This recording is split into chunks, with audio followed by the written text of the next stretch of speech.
নমো বিষ্ণু, নমো বিষ্ণু, নমো বিষ্ণু। এই নিন, এটা মাথায়, বুকে আর পায়ে লাগিয়ে দিন। যে লোকটা ছায়া ছিলাম একদিন, যার কাছ থেকে কাজ শেখা, যে কোনোদিন আমায় বুঝতে দেয়নি যে আমার মা নেই, সেই লোকটা একদিন চলে গেল।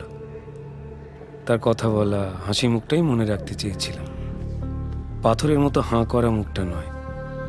তাই পুরো কাজটাই মুখের দিকে না তাকিয়ে করে যাচ্ছিলাম।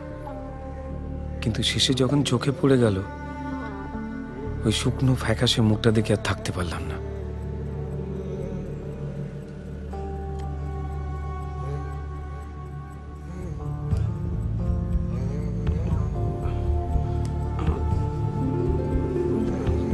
ও দাদা, ও দাদা, কোথায় যাচ্ছেন? ও দাদা,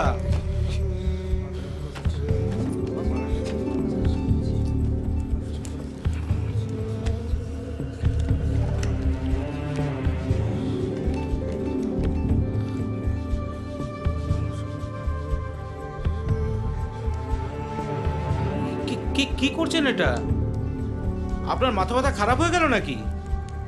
মুখটা কেমন ফ্যাকাশে হয়ে গেছে, দেখতে পাচ্ছেন না? হ্যাঁ, শিল্পী ছিল আমার বাবা। যাওয়ার দিন একটু ভালো করে সাজাবো নাকি? শুধু ফুল টুল দিয়ে হবে?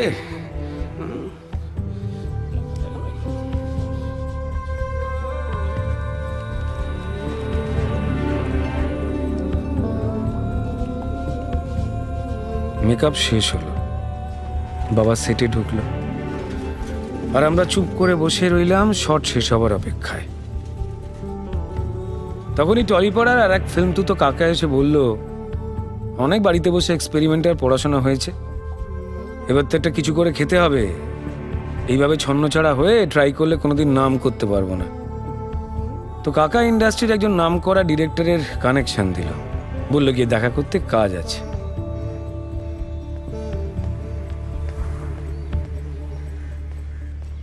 ওই কথায় কথায় আপনাদের তো জয়ার ব্যাপারটা বলাই হয়নি।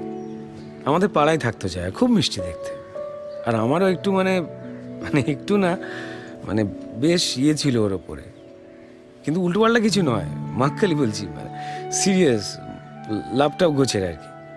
সব সুখে দুঃখে দূর থেকে হলেও পাশে থাকতো। ওকে নিয়ে অনেক ভাবতাম আমি, আমার ইন্সপিরেশন ছিল ভালো কাজ করার। ওকে না কিছু করে দেখাবার প্ল্যান ছিল আমার। তবে ওর সঙ্গে কথা বলা, দেখা সাক্ষাৎ করা ছিল একটু কঠিন। ওর বাপটা ছিল খুব কড়া। আর তারপর তুমি কি করলে? हम गाड़ी ड्राइव करके ले आए हुजूर। কিন্তু হোটেলের লবি থেকে তো আসামি বেরিয়েছিল তার গার্লফ্রেন্ড মিস গুপ্তাকে সঙ্গে নিয়ে। তুমি কোথা থেকে উঠলে? मालिक फ़ोन किए थे तो रास्ता में मीट कर लिए और चाबी ले लिए। তো যখন অ্যাক্সিডেंट হয়েছিল গাড়িটা তুমিই চালাচ্ছিলে?